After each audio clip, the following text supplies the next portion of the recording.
काही काही लोकांना आपण एवढे देव मानतो, त्यांचा एक शब्दसुद्धा खाली पडून देत नाहीत.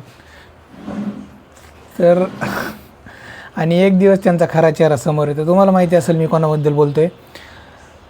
RCC ग्रुपचे मालक मोटेगावकर, लातूरमधले आहेत ते. मला पण एवढं माहीत नव्हतं. त्यांचे पोस्टर वगैरे बघायचो मी. तर त्यांना अटक केली CBIने की ते जे सांगतात तेच प्रश्नपत्रिकेत येतात. JEE नीट परीक्षा असतात ना 12वी नंतर. तर त्याचा खरा चेहरा समोर आलेला आहे. त्यांच्या मोबाईलवर 10 दिवस आधीच प्रश्नपत्रिका आली होती. म्हणजे सगळं फ्रॉड करत होते ते इतके दिवस.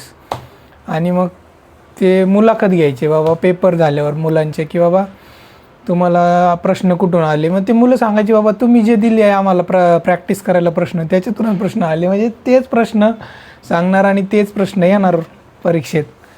ते इतके दिवस हा फ्रॉड चालला होता. म्हणजे आणि ते निवडक मुलांनाच प्रश्न द्यायचे बरं का ते. असं पण एक रिझन आहे त्याच्यामागं. म्हणजे आपण काय काय लोकांवर किती विश्वास ठेवतो. आता ते नाशिकचं प्रकरण, खरात प्रकरण, म्हणजे ते माणसाच्या इमोशनसोबत खेळतात. काहीतरी माणसाचा वीक पॉईंट समजून ते सांगतात की बाबा तुमच्या घरात असं आहे तर असं केल्यावर असं होईल. ते झालं एक भावनिकदृष्ट्या.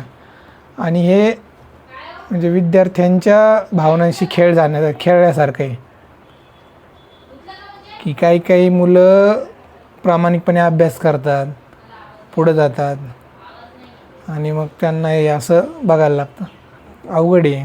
म्हणजे पुण्यातली पण एक लेडी होती, ब्युटी पार्लर चालवत होती. तर नाशिकमध्ये हा माणूस होता. अजून 2-3 सिटीमध्ये होतं. तर मी एक रील बघितला होता. फक्त कोकण हा एरिया तसा राहिलेला आहे ज्याच्यात कोणी अजून सापडलेलं नाही आहे. मे बी तिथं फ्रॉड झाला नसेल किंवा फ्रॉड झाला असेल तरी तिथलं बाहेर आला नाही स्कॅम.